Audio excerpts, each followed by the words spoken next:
Have you ever noticed how the most profound shifts in your life happen not when you're desperately trying to change everything at once, but when you start seeing what was already there? Today, we're exploring 11 realizations that quietly reshape how you experience being human. These aren't life hacks or productivity tips. They're deeper recognitions about how your mind actually works, how relationships really function, and what it means to navigate this existence with a little more awareness. The first thing you might notice is how much energy you spend trying to control your thoughts instead of understanding them. You probably catch yourself thinking you should feel differently about something, or that a particular emotion isn't acceptable. But your thoughts aren't actually under your direct control the way you imagine. They arise from conditions you're mostly unaware of: your history, your nervous system state, what you ate for breakfast. When you stop fighting this basic fact and start getting curious about the patterns instead, something shifts. You're no longer at war with your own mind. The second realization involves how you relate to other people's opinions of you.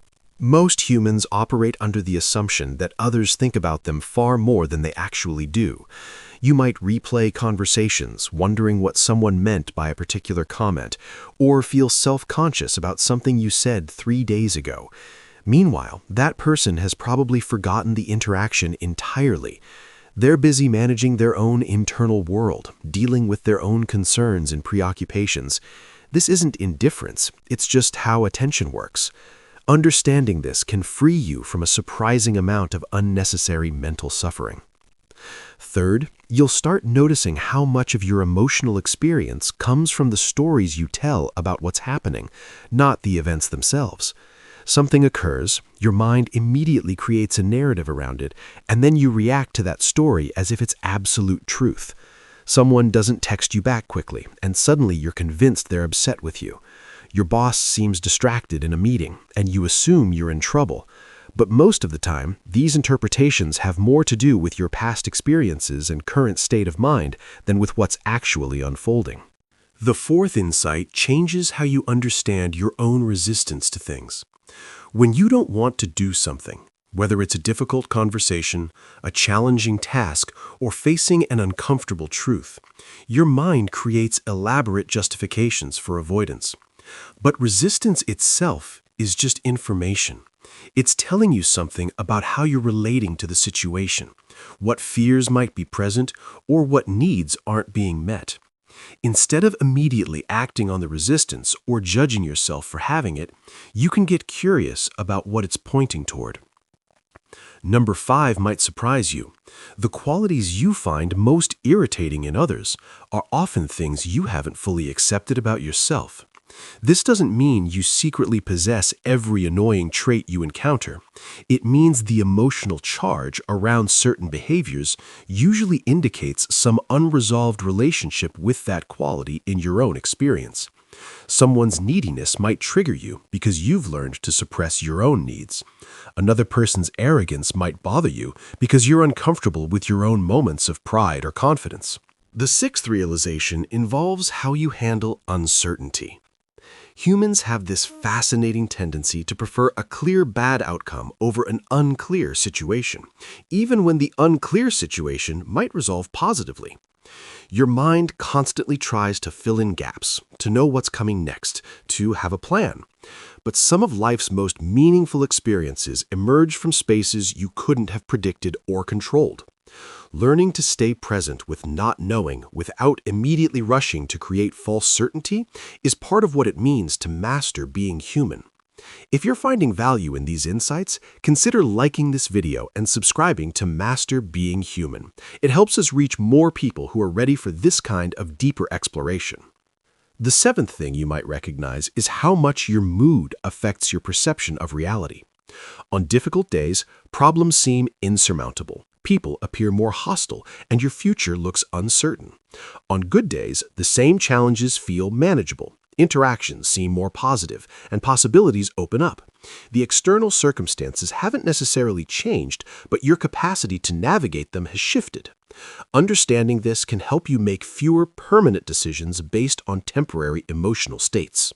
Number 8 reveals something about how you relate to your own growth.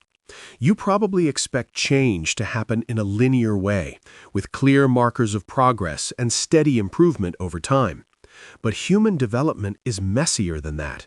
You might have breakthrough moments, followed by periods that feel like regression.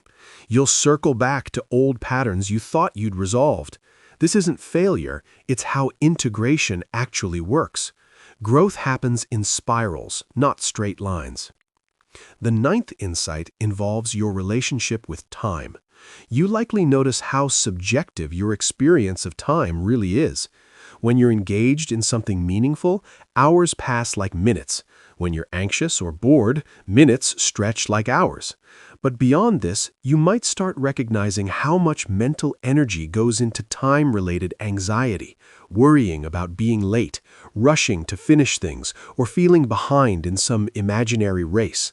Much of this urgency is self-created and optional.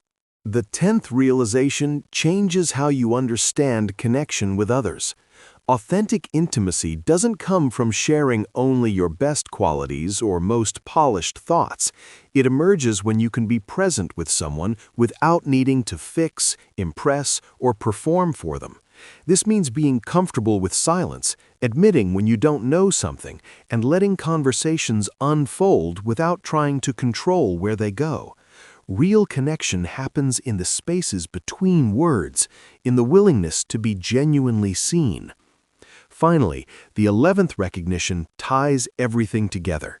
The version of yourself that's watching this video right now, processing these ideas, feeling whatever you're feeling, this awareness that notices your thoughts and experiences, this is what remains constant through all the changes in your life. Your circumstances shift, your beliefs evolve, your body ages, your relationships transform. But this capacity for awareness, this ability to observe your own experience, stays remarkably consistent. Learning to rest in this awareness, rather than constantly trying to improve or fix the content of your experience, might be the deepest part of learning to master being human. These realizations don't require you to do anything dramatic. They're invitations to notice what's already happening with a little more curiosity and a little less judgment. Small shifts in awareness often create larger changes than forcing big external modifications. If these insights resonate with you and you want to explore them further, consider joining our community on School. The link is in the description below. It's a space designed for people who want to go deeper into these questions, to reflect on what it really means to be human, and to support each other in this ongoing process of understanding. The conversations there continue what we start here, with more room for nuance, questions, and shared exploration.